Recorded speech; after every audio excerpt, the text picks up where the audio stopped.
नमस्कार दोस्तों, सबसे पहले इस ट्रिलियन शब्द को समझना बहुत जरूरी है क्योंकि ये नंबर इतना बड़ा है, लोग बोलने में तो बोल जाते हैं Over $70 million.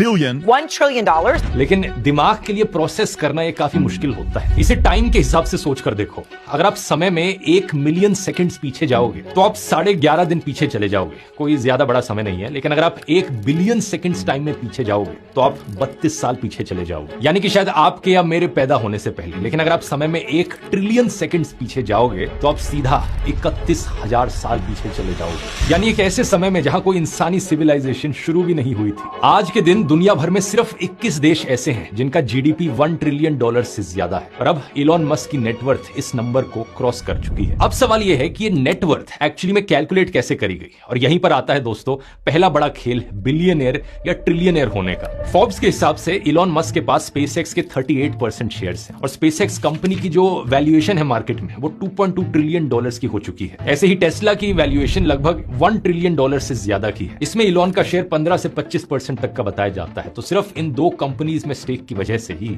इलॉन को ट्रिलियनियर घोषित किया गया है। लेकिन यहीं पर आती है पहली बड़ी प्रॉब्लम, और यह प्रॉब्लम सिर्फ इलॉन की ही नहीं बल्कि हर बिलियनियर लेवल के अमीर आदमी की है कि ये पैसा लिक्विड नहीं है। ऐसा नहीं है कि इनके बैंक अकाउंट में $1 ट्रिलियन पड़े हुए हों जिन्हें ये कभी भी बैंक से बाहर निकालकर खर्च कर सकते हैं। ये सारा पैसा इन कंपनीज के शेयर्स में मौजूद है, और ऐसा भी नहीं है कि ये शेयर बेच दिए जाएं तो सीधा बैंक अकाउंट में पैसा आ जाएगा। ये एक तरह की पेपर वेल्थ है। इलॉन मस्क खुद कह चुके हैं कि उनके पास सिर्फ 0.1% कैश है, और उनकी बाकी सारी नेटवर्थ शेयर से आती है। 0.1% ऑफ 1 ट्रिलियन होता है $1 बिलियन इन कैश। और यहां अगर उन्होंने अपने टेस्ला और स्पेसएक्स के शेयर्स बेचने की कोशिश करी तो तुरंत इन शेयर्स की कीमत मार्केट में क्रैश हो जाएगी, क्योंकि मार्केट में एक साथ बहुत सारे शेयर्स आ जाएंगे। दूसरे लोग जिन्होंने अपना पैसा इन कंपनीज में इन्वेस्ट कर रखा है उन्हें लगेगा कि अगर इलॉन शेयर बेच रहा है तो इसका मतलब ये कंपनी अब वैल्यूएबल नहीं रही है, इसलिए लोग भी अपना पैसा बाहर निकालेंगे और सारी वैल्यू नीचे क्रैश कर जाएगी। तो मतलब समझ रहे हो दोस्तों, कुछ मायनों में ये सारी दौलत सिर्फ स्क्रीन पर दिखने वाला एक नंबर है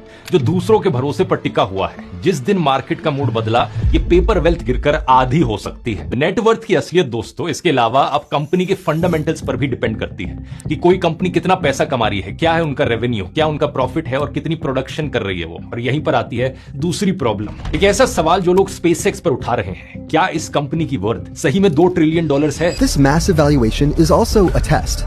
Could all this hype make it seem worth more than it is? पिछले साल स्पेसएक्स की वैल्यू $400 बिलियन थी और अब $2.2 ट्रिलियन।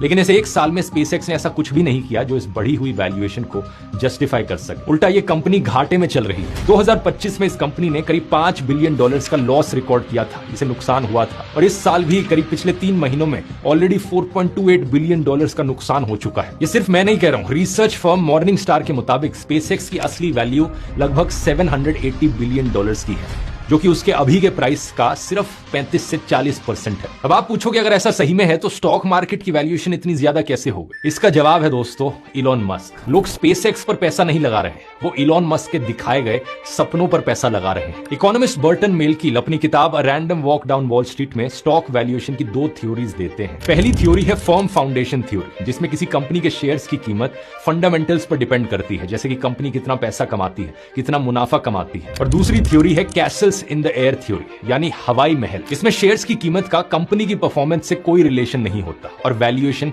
साइकोलॉजिकल वैल्यू पर डिपेंड करती है। इलॉन मस्क की दोनों कंपनीज इस दूसरी कैटेगरी में आती हैं। ये हवा में महल बनाने के उस्ताद हैं, बड़े बड़े सपने बेचते हैं, जैसे कि कहते हैं कभी कि प्लेनेट मार्स पर इंसान की बस्ती बनाएंगे, रोबोट टैक्सीज के सपने, स्पेस में डेटा सेंटर्स बनाने के सपने। और लोग ये बातें सुनकर कंपनी के शेयर्स की बजाय इन सपनों को खरीदते हैं। हार्वर्ड बिजनेस स्कूल के प्रोफेसर मिहिर देसाई तो इसे साफ साफ एक फाइनेंशियल कल्ट कहते हैं, जिसमें लोगों को भरोसा है कि प्रोडक्ट कुछ भी हो, अगर इलॉन मस्क का नाम जुड़ा है इससे तो सक्सेसफुल बना ही देंगे। लेकिन असलियत अगर आप गहराई से देखोगे तो इसकी ठीक उल्टी है।